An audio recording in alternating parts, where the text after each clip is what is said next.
कुछ जज्बातों को, कुछ दुखों को, कुछ हादसों को शब्दों में बयां करना बड़ा मुश्किल होता है।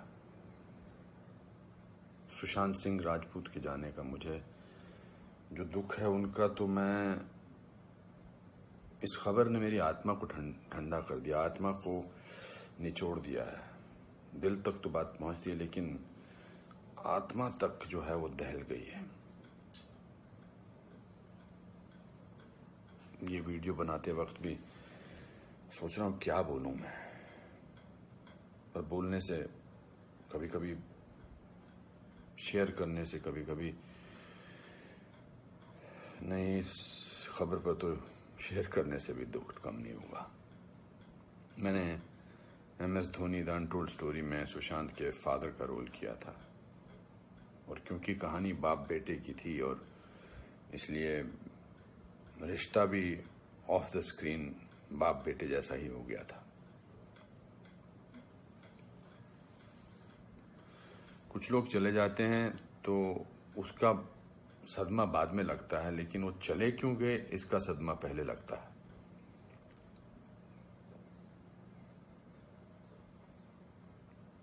आई थिंक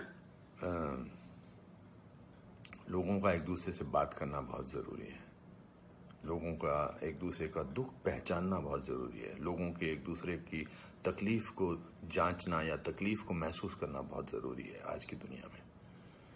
आज की दुनिया में हम बहुत ज़रूरी है कि हम सामने से पूछें कि क्या तकलीफ है तुझे, क्या अकेलापन महसूस हो रहा है, क्या महसूस कर रहे हो तुम मेरे दोस्त।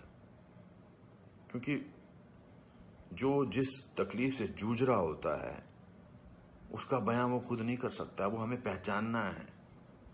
हम किसी भी इंडस्ट्री में हों, बार बार बोला जाता है फिल्म इंडस्ट्री में ये टेंशन है, फिल्म इंडस्ट्री में वो टेंशन है, इसका प्रेशर है। कोई प्रेशर नहीं होता। अकेलेपन का मैंने एहसास किया है अपनी जिंदगी में, और जब वो अकेलापन होता है तो सक्सेस कोई मायने नहीं रखती है।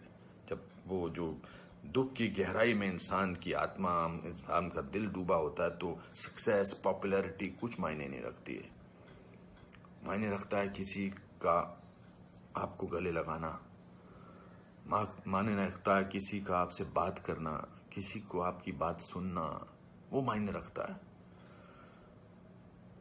उसके घर वालों के बारे में सोच रहा हूँ सुशांत के, उनका क्या हाल होगा। मैं तो फिल्मी बाप था उसका, तो मैं इतने तकलीफ और दुख से गुजर रहा हूँ, तो उनके जो खुद के पिताजी हैं, उनके घर के बाकी जो मेंबर्स हैं, उनका क्या हाल होगा। 34 साल का लड़का, बहुत तकलीफ है। मैं बड़ा पॉजिटिव आदमी हूँ और इस लॉकडाउन में मैं बहुत पॉजिटिव रहा हूँ। मैंने अपने आप को बहुत संभाला है, लेकिन इस खबर ने तो मुझे झकझोर के रख दिया है। बहुत, he was very very positive, very energetic. Anupam ji ऐसे ट्राई करते हैं, अनुपम जी ऐसे ट्राई करते हैं। कभी कभी मैं उसको कहता था यार शांत हो जाए यार प्लीज। कहता नहीं आपने तो अपना करियर बनाना है, मुझे देख, मुझे करना है। He will constantly keep rehearsing scenes with me.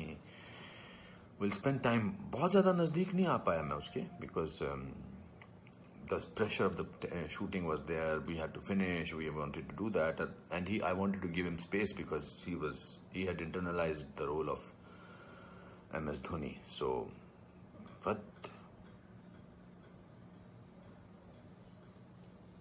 बहुत